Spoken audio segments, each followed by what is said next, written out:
미국에서 어떤 사람이요, 이런 실험을 하나 했다고 합니다. 뭐냐면 매일 아침에 그 마을 사람들 집을 돌아다니면서 집 문 앞에 1달러씩을 놓고 왔습니다. 사람들이 어떻게 반응했을까요? 어떤 사람은 아니 왜 1달러 저한테 주는 겁니까? 이렇게 묻는 사람들도 있었고요. 뜻하지 않게 돈을 얻어서 막 기뻐하고 좋아하는 사람들도 있었습니다. 그 다음 날도 또 그 다음 날도 집집마다 돌아다니면서 1달러씩을 놓고 돌아왔습니다. 정기적으로 이 사람이 그렇게 한다는 걸 알고 나니까요, 사람들이 미리 기다리는 사람들도 있었고요. 간식을 준비하거나 나와서 고맙다고 인사하는 사람들도 있었습니다. 한 달쯤 지나고 나니까 조금씩 이상한 현상들이 생기기 시작했습니다. 그렇게 기뻐하고 좋아하던 사람들이 무덤덤해지고 무뎌지더라는 것이죠. 그리고 나서 어느 날부턴가는 더 이상 1달러를 놓지 않고 그냥 지나갔습니다. 그 어떤 사람들은 실망하는 사람들도 있었고요. 어떤 사람들은 보고 돈이 없으니까 문을 쾅 닫아버리는 사람도 있었고요. 심지어 어떤 사람은 이 남자를 불러서 왜 내 돈 안 주고 가냐고 이렇게 이야기하는 사람들까지 있었습니다. 여러분, 원래 이 돈은 그 사람들 것이 아닙니다. 그렇지요? 이 남자가 마을 사람들에게 호의를 베풀면서 준 선물이었습니다. 처음에는 그 호의가 너무 감사했죠. 기뻤습니다. 근데 시간이 지나니까 점점 무덤덤해지더니 그것이 당연해지고 말았습니다. 그것이 더 이상 은혜라고 생각되지 않고 당연하다고 여겨지니까요, 기쁨도 감사도 다 사라져 버리고 말았습니다. 여러분, 우리는 이 이야기를 통해서 감사의 반대말이 무엇인가 하는 것을 깨닫게 됩니다. 감사의 반대말은요, 당연함입니다. 우리의 삶에 있는 모든 것을 당연하게 여기면 그때부터 감사도 감격도 다 사라져 버리게 됩니다. 우리가 왜 감사하지 않습니까? 모든 것을 다 당연하게 여기기 때문에 그렇습니다. 부부 관계 속에서 감사가 사라지는 이유는요, 배우자가 서로를 향해서 사랑하고 배려하는 것이 당연하다고 여겨지기 때문입니다. 자녀들이 부모님에 대해서 감사하는 마음이 사라지는 이유는 부모님들의 희생과 헌신이 당연하다고 여겨지기 때문입니다. 신앙생활 하면서 감사가 사라지는 이유는 하나님께서 베풀어 주시는 은혜가 당연하다고 여기기 때문이죠. 그래서 우리가 당연하다라고 생각하는 것이 우리의 삶에 감사가 넘쳐나는 것을 가로막는 가장 큰 적이라는 것을 알아야 된다는 것이죠. 그래서 우리는 이 당연함을 넘어서 날마다 감사와 감격의 삶을 살아야 된다라고 하는 것을 잊지 말아야 됩니다. 우리는 지난 2년 동안 우리의 삶의 그 어떤 것도 당연한 것이 없었다라고 하는 것을 깨닫게 됐습니다. 자유롭게 외출하는 것도, 친구들을 만나서 차 한 잔 마시는 것도, 여행을 하는 것도 당연한 것 아니었습니다. 이렇게 우리가 예배당에 나와서 함께 예배할 수 있는 것도, 교우들이 같이 식사하고 웃으면서 이야기 나눌 수 있었던 것도, 작은 교회가 함께 만나서 이런저런 이야기들을 나누고 교제할 수 있었던 것도 당연한 것이 아니었습니다. 그래서 우리는 이 시간들 동안 당연함을 넘어서는 감사가 무엇인가라고 하는 참 소중한 교훈을 배우게 됐습니다. 오늘 우리는 추수감사주일로 하나님 앞에 예배하고 있습니다. 상황이 좀 좋아져서 위드 코로나 상황이 되고 우리의 삶이 조금씩 회복되고 있지만 여전히 우리의 삶은 힘겹고 어렵습니다. 지금도 정말 너무너무 힘겨운 시간들을 보내고 계신 교우들 많이 계십니다. 지금 우리가 경험하고 있는 상황이요, 마치 메이플라워호를 타고 신대륙에 첫 발을 내디뎠던 청교도들하고 참 비슷하다, 그런 생각 갖게 됩니다. 한 해가 지났지만 거두어 들인 것 별로 없습니다. 건강이 더 나빠졌고 세상을 떠나신 분들도 우리 주변에는 있습니다. 아직도 우리의 삶의 문제들은 산적해 있습니다. 이런 어려운 상황 속에서도 청교도들이 하나님을 향해서 추수감사의 예배를 드렸던 것처럼 여전히 오늘 우리의 상황은 힘겹고 어렵지만 다시 한번 우리가 하나님 앞에 감사를 고백하며 예배하는 우리 모두가 되실 수 있기를 바랍니다. 오늘 우리가 읽은 시편 136편은 감사의 시편으로 유명하지요. 136편 1절은 이렇게 말씀합니다. 여호와께 감사하라. 그는 선하시며 그 인자하심이 영원함이로다. 시인은 여호와 하나님께 감사하라 이렇게 노래하고 있습니다. 왜냐하면 하나님의 선하심과 인자하심이 영원하기 때문이죠. 그런데 시인은 하나님께 감사하라, 감사를 명령하고 있습니다. 그러니까 우리가 하나님께 감사해야 되는 것, 하나님의 선하심과 하나님의 사랑을 찬양해야 되는 것은 우리의 마음에, 우리의 감정에 그렇게 느껴지기 때문이 아니라 우리가 마땅히 해야 하는 의무라는 것이죠. 여러분, 우리는 우리 마음의 생각이나 느낌에 따라서 우리의 신앙생활이 좌우될 때가 있습니다. 근데 여러분 어떠십니까?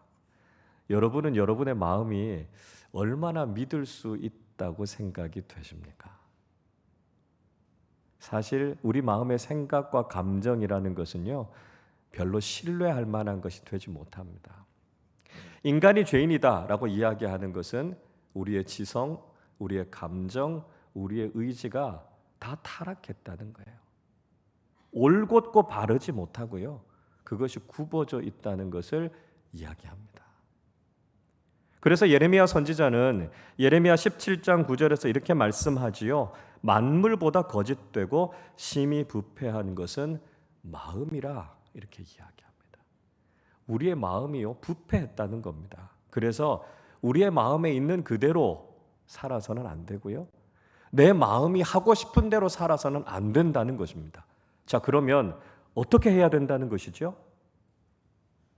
하나님의 말씀으로 우리의 마음에 명령해야 된다는 것입니다. 하나님께 감사하라, 우리 마음을 향해서 명령해야 되는 것이죠. 힘들고 어려운 상황을 만나고 있지만 하나님의 말씀처럼 내 영혼아 기뻐하라 명령해야 된다는 것입니다. 내 마음, 내 감정대로 살아가는 것이 아니고요, 하나님의 말씀이, 성령의 능력이 내 마음을 주관하고 다스리시도록 하라는 것입니다. 그때 우리의 마음에 기쁨이, 평강이, 감사가, 찬양이 넘쳐나게 된다는 것이죠. 시인은 이 136편을 통해서 우리가 하나님께 감사할 제목들이 이렇게 많다라고 하는 것을 이야기하고 있습니다. 자, 그래서 오늘 우리가 이 말씀을 읽으면서 한 주 동안 하셔야 될 숙제가 있습니다. 여러분 주보 안쪽에 보면 작은 교회 나눔 교재가 있으시지요? 그 제일 마지막에 여러분 적용하셔야 될 게 뭐냐 하면 이겁니다. 오늘 이 시편 136편을 한 주 동안 읽으시고요, 136편이 26절까지 있잖아요. 그리고 그 감사의 이유에 대해서 쭉 노래하고 있죠. 그것처럼 여러분도 한 주 동안 26가지의 감사 제목을 찾아서 적어보시라는 겁니다. 그래서 여러분의 시편 136편을 만들어 보십시오. 아유, 목사님 그렇게 많이요? 26가지나요? 이렇게 말씀하시는 분들이 혹시 계실지 모르겠습니다. 그런 마음이 드신다면 우리가 그동안 하나님께서 베풀어 주신 은혜를 얼마나 당연하게 여기면서 살았는가 하는 것을 여러분 반성해 보셔야 됩니다. 순간순간 은혜 아닌 게 있습니까? 하나님께서 우리에게 주신 감사하지 않을 것이 있습니까? 찾지 않아서 그런 거예요. 그래서 이번 한 주간 동안 26가지 찾아서 한번 적어보십시오. 그리고 우리 작은 교회 식구들하고 나의 136편을 같이 한번 나눠보십시오. 그래서 우리의 삶 속에 감사가 얼마나 풍성해지는지를 여러분 경험하실 수 있기를 바랍니다. 오늘 우리가 136편 마지막 내용들을 통해서 3가지 감사의 제목에 대해서 간단하게 좀 살펴보려고 합니다. 먼저 우리를 존귀하게 하신 하나님께 감사해야 한다는 것이죠. 23절 같이 읽어보겠습니다.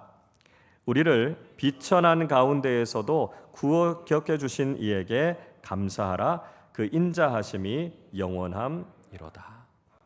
시인은 우리가 비천한 가운데 있었는데 우리를 기억해 주시고 구원해 주신 하나님께 감사하라 이렇게 말씀합니다. 하나님 없이 살아가는 우리의 인생이 얼마나 불행한가라고 하는 것을 우리가 알아야 된다는 것이죠. 우리가 죄인으로 살아가면 결국 죄의 지배 가운데 살아갈 수밖에 없다는 것입니다. 죄인인 인간은요, 아무리 많은 것을 가져도 우리의 인생이 결코 행복하지 않고요, 자유롭지 않습니다. 죄의 문제를 해결하지 않고 우리가 아무리 많은 돈을 가져도 결국은 돈의 지배를 받고 돈에 집착하면서 살게 됩니다. 우린 권력을 갖고 싶어 하잖아요. 그 권력을 휘두르고 싶어 하지만 죄인인 인간은 결국 권력의 노예가 되지 않습니까? 그리고 궁극적으로는 우리가 사망의 노예로 비참하고 불행한 인생을 살아갈 수밖에 없다는 것이죠. 그런데 하나님께서 그런 비천한 인생을 살아가는 우리를 기억해 주셨습니다. 그리고 우리를 존귀한 인생으로 만들어 주신 거죠. 하나님께서 우리를 창조해 주셨습니다. 여러분, 우리는 아무런 목적도 없이 그저 무생물과 단세포 생물에서 진화되어서 여기까지 온 게 아닙니다. 우리는 하나님을 꼭 닮은 존재로, 하나님의 형상으로 만들어진 정말 귀한 존재입니다. 우리가 이 창조의 신앙을 깨닫게 되면 우리는 목적적인 인생이 되는 것이죠. 하나님 앞에서 존귀한 인생으로 살아가게 되는 것입니다. 무엇보다도 하나님께서 우리를 죄와 사망에서 건져주지 않으셨습니까? 하나님 없으셨다면 우리는 죄와 사망에 빠져서 영원히 죽었어야 할 사람입니다. 죽음이 생명으로 바뀌게 됐다는 것, 우리의 인생이 얼마나 존귀해졌다는 것을 이야기하고 있습니까? 또 우리를 구원해 주셔서 하나님 자녀 되게 하시지 않으셨습니까? 부모를 잃고 고아가 된 아이가 좋은 명문 집안에 입양이 되어 갔다는 것 참 존귀한 일이지요. 그 집의 모든 유산을 물려받게 됐다라고 하는 것 얼마나 귀한 축복입니까? 하물며 우리가 하나님을 향해서 아버지라고 부르게 되고요, 우리가 하나님의 자녀가 된 것입니다. 그리고 하나님 나라의 그 소중한 유산들을 다 물려받을 수 있는 사람들이 된 거예요. 얼마나 존귀한 인생이 된 겁니까? 하나님께서 우리의 인생을 존귀하게 만들어 주셨음을 기억하고 감사하는 사람들이 되실 수 있기를 바랍니다.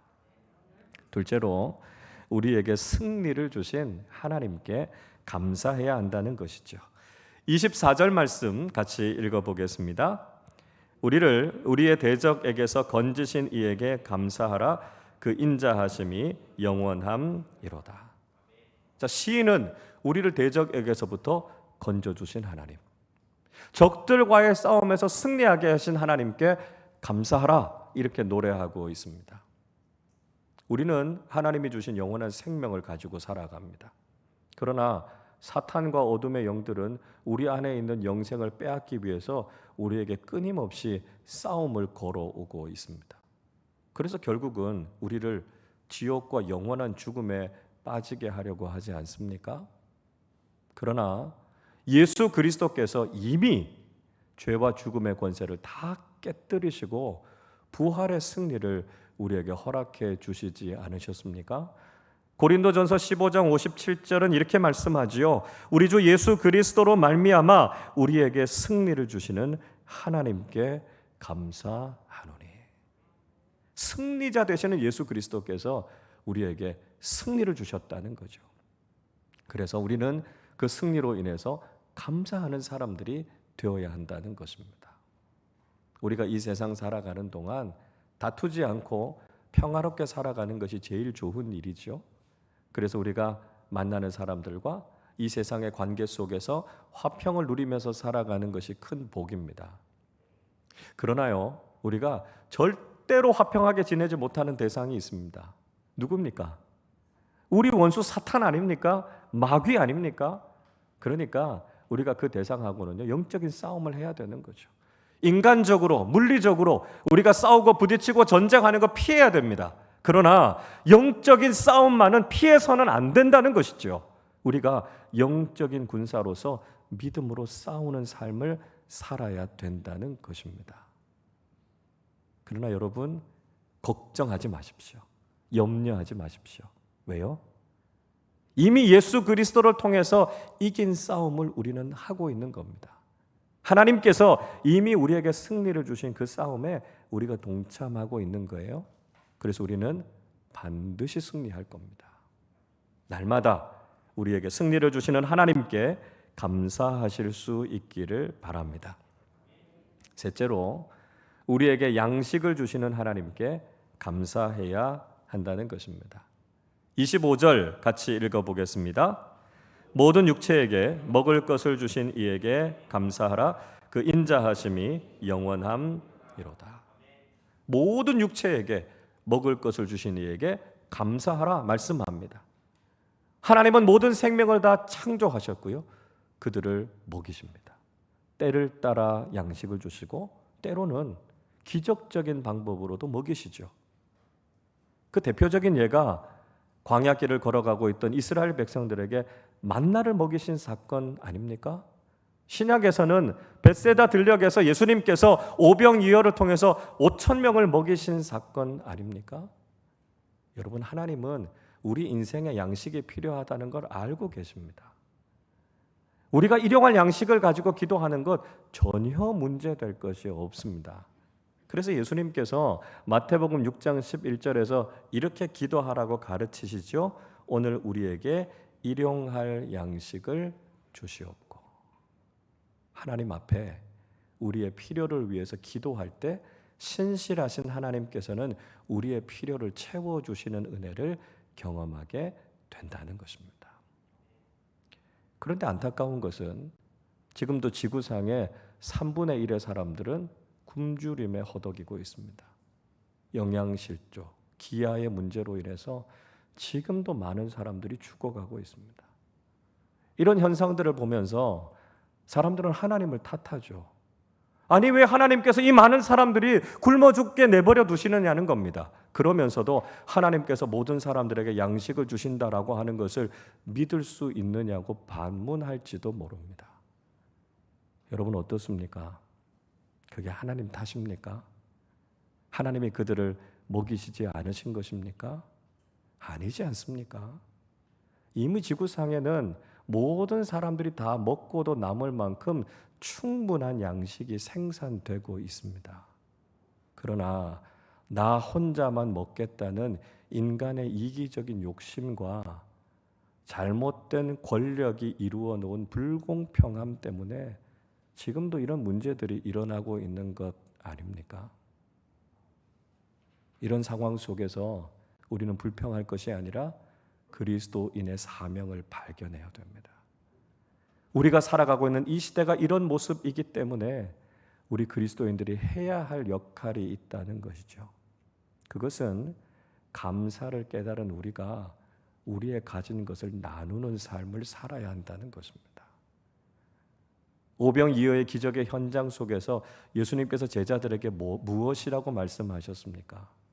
너희가 먹을 것을 주라 말씀하셨습니다. 우리에게 무엇이 있어서 우리가 그렇게 나누는 삶을 살 수 있습니까? 우리의 믿음은 우리 인생의 공급자 되시는 하나님께서 우리를 먹이시고 돌보시고 채워주실 것을 믿기 때문입니다. 우리에게 일용할 양식을 주실 그 신실하신 하나님을 믿고 우리가 가지고 있는 것을 나누며 살아가는 것이 하나님을 향한 감사를 표현하는 삶임을 잊지 마시기를 바랍니다. 시인은 오늘 마지막 26절의 말씀을 통해서 이렇게 결론 짓고 있습니다. 26절 같이 읽어보겠습니다. 하늘의 하나님께 감사하라. 그 인자하심이 영원함이로다. 하늘의 하나님께 감사하라 이렇게 노래하고 있습니다. 그렇습니다. 하나님은 하늘에 계신 분이십니다. 그러나 동시에 하나님은 하늘에만 머물러 계시는 분이 아니시고요. 우리 인생을 굽어 살피시는 분이십니다. 그리고 그 하나님께서 독생자이신 예수 그리스도를 이 땅에 보내주셔서 하늘과 땅이 이어지게 하셨습니다. 그리고 지금도 하나님께서는 성령님을 보내주셔서 우리가 이 땅을 바라보고 살아가는 것이 아니라 하늘을 바라보고 하늘의 능력을 의지하며 살게 하셨습니다. 여러분, 우리가 하나님께 감사한다는 것은 이 땅을 살아가지만 하늘을 경험하면서 산다는 것을 의미합니다. 우리가 하늘의 하나님께 감사한다는 것은 이 땅 속에서도 하나님 나라의 복을 누리면서 살아간다는 것을 의미합니다. 그래서 우리가 이 땅만 바라보고 이 땅에 머물러 있는 삶이 되어서는 안 된다는 것이죠. 우리는 눈을 들어 하늘의 하나님께 감사하는 삶을 살아야 합니다. 우리의 삶이 이렇게 팍팍하고 힘겨운 이유는 하늘이 닫혀 있기 때문입니다. 그저 우리의 힘만으로, 우리의 자원만으로 살아가려고 하기 때문이죠. 우리의 소망은 하늘이 열리는 것입니다. 하늘이 열려서 하늘의 복과 은혜가 우리의 삶에 임하게 될 때 우리의 삶은 풍성하고 기쁨이 넘쳐나게 되는 것이죠. 하늘을 여는 비결, 하늘의 은혜가 이 땅에 임하게 하는 비결이 바로 하늘의 하나님께 감사하는 것입니다. 오늘 추수감사주일에 하늘의 하나님께 감사하시는 우리 모두가 되셔서 하늘이 열리고 하늘의 은혜가 우리 모두의 삶에 충만하게 임하게 되시기를 주님의 이름으로 축원합니다.